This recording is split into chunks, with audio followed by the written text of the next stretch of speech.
So, kamusta po mga ka-Streetwise? Ako po si Takeru Miyamoto at welcome po sa aking munting channel. So, mga kababayan, laugh trip po talaga itong ginawa ng ating pinakabobang vice presidente sa history ng Pilipinas na si Sara Duterte. So, alam nyo ginawa niya? Pinost niya po sa official Facebook page ng Office of the Vice President yung kanyang achievement daw. Achievement ng kanyang opisina. So, ang nangyari mga kababayan, syempre, di ba may mga emojis po dyan. Imbis nga po na matuwa ang mga tao, pinagtawanan po siya. So, tingnan nyo naman kasi ito. So, yan na. Ayan po yung accomplishment report ng Vice Presidente. At nakita po natin sa bandang baba, mas marami po yung laugh emoji. Kasi nga po malaking bullshit po ito. So, ito, basahin muna natin ha. So, sabi dito, okay. So, ito yung post ng ng OVP, no? OVP Accomplishment Report, mula Hulyo 2022, tangina talaga, hanggang December 2025, patuloy naming isinulong sa Office of the Vice President ang aming mandato na maghatid ng tulong, pag-asa at serbisyong may malasakit sa iba't ibang sektor ng ating lipunan. Sa bawat programang pinapatupad, layunin naming maabot ang mga komunidad na higit na nangangailangan at matulungan sa kanilang pangangailangan sa abot ng aming makakaya. Alam niyo mga kababayan, isang malaking kalokohan po ito No? Kasi for example, mga kababayan, yung Office of the Vice President, meron pong budget yan. May budget po yan. So, alangan namang hindi niya gastusin. So, parang ganito, di ba? Kayo, di ba? No, sa bahay kayo. Di ba? So, yung paghuhugas ba ng pinggan, achievement ba yon? Hindi. Kasi araw-araw niyang ginagawa yan. Responsibilidad yan. Di ba? Magkaiba po yung responsibilidad sa achievement. Itong ginawa po ni Sara Duterte, responsibilidad niya itong ibigay sa mga tao kasi, di ba, meron po siyang budget. Putang ina mo ka. Accomplishment at responsibility, hindi mo alam ang pagkakaiba. Ano yung example ng ang accomplishment? Bibigyan ko kayo ng isang magandang example. Si Leni Robredo. Tingnan nyo ha. Si Leni Robredo, mga kababayan, di ba? Halos magka-budget lang po sila ni Sara. Maliit. Pero anong ginawa ni Leni Robredo? Nakipag-usap sa international communities para makakuha ng pondo. Di ba?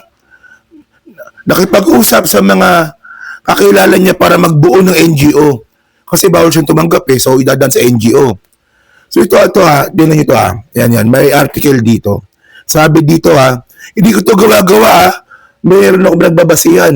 So sabi dito, former Vice President Leni Robredo initiatives, particularly the Angat Buhay Program, na hanggang ngayon gumagana pa rin po yan were funded through partnership with civic clubs, international development agencies, and corporate social responsibility divisions. The program operated as a bridge connecting communities and need-with organizations offering help, often focusing on grassroots-driven projects like rebuilding homes in Marawi. O di ba? Ito po yung achievement. Sara, boba ka talaga. Responsibility at achievement, di mo alam ibig sabihin. Itong ginawa ni Leni, ito po itong ginawa ni Leni, yung pondo niya maliit. So ang ginawa niya, dahil sa pondo niya maliit at kulang po yan, ang ginawa niya, nakipag-usap sa international community through Angat Buhay. Kaya marami silang napagawa. Eskwelahan, di ba? Pabahay sa Marawi. Ikaw Sara Duterte, ang ginawa mo lang, ginastos mo lang yung budget mo. Boba! At ito pa mga kababayan ng malupit.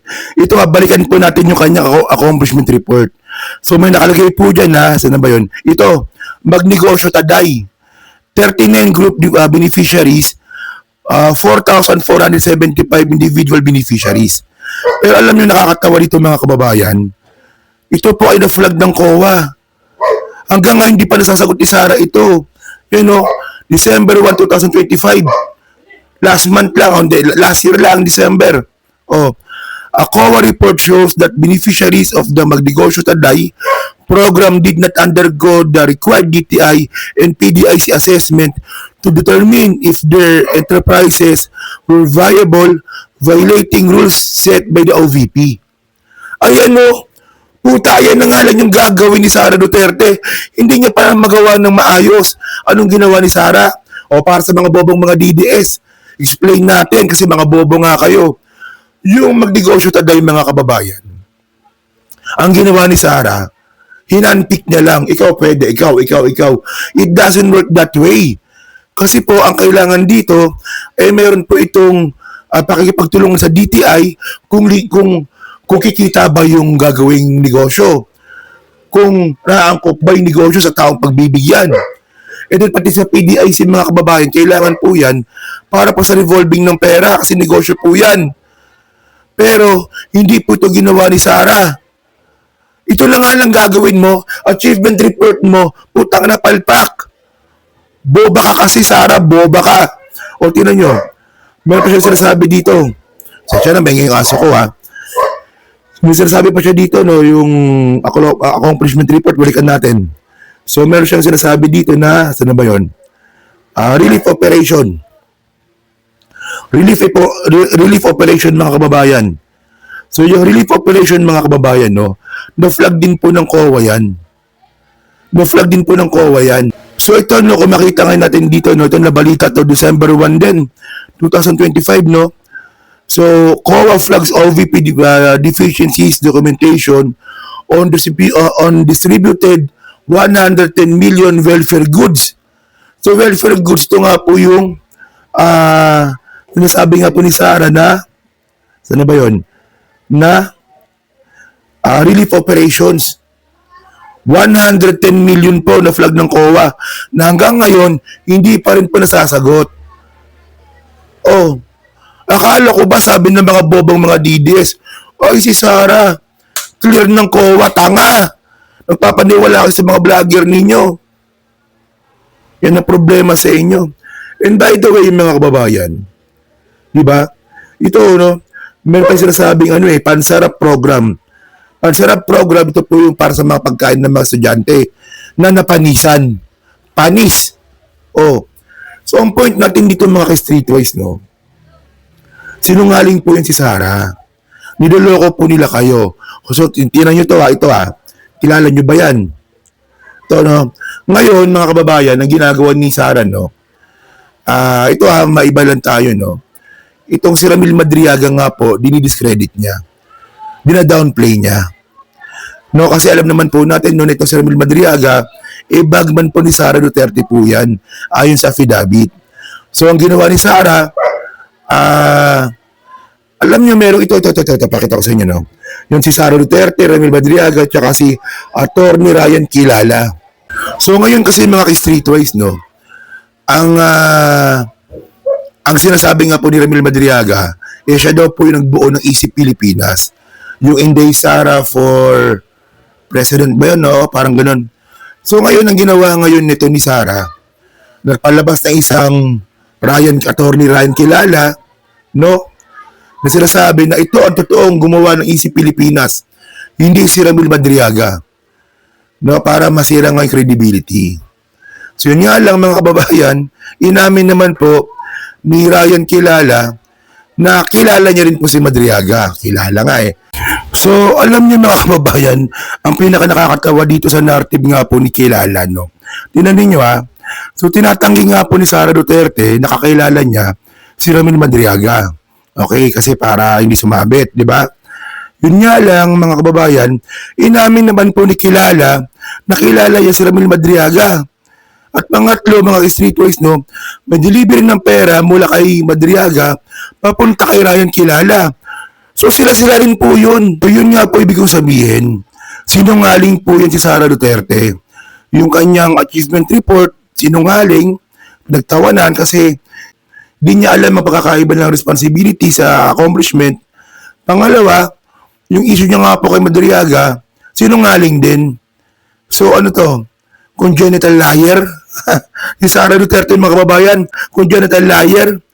Pinanganak ng sinungaling? Mukha nga kasi si spoiled brat eh. So may picture pa nga sila, ayan So parang magkumpare pa nga sila dyan, you know, si Ramil Madriaga at saka si Ryan Kilala. Alam niyo mga kababayan, no, mabigat po talaga kasi itong mga sinasabi ni Ramil Madriaga, no?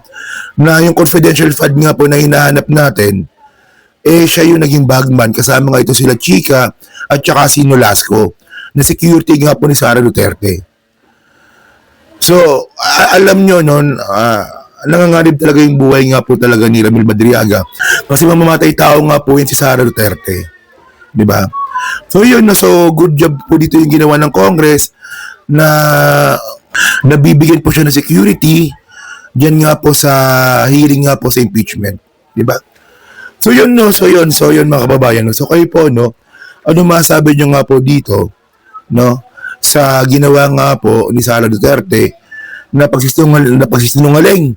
So kayo nga po mga ka-streetwise, no, so kayo nga po, ano masabi nyo nga po dito sa ginawa nga po ni Sara Duterte na pagsisinungaling sa kanyang accomplishment report, di ba? So, kayo ba, DDS ba kayo? Baka naniniwala. And then, by the way, ano rin po masabi nyo nga po dito sa bagong narrative na kasinungalingan ni Sara Duterte regarding nga po dito kay Ramil Madriaga at saka kay Ryan Kilala. Okay? So yun, nasa pa-comment lang po sa baba at binabasa ko pong lahat yan. At syempre, dyan po sa Team Replay, so pa-like, pa-subscribe, di makalabisan, pa-share na rin po ng content natin ngayon. So thank you mga kababayan, kita na lang ulit tayo sa susunod nating content. So thank you, salamat and bye-bye.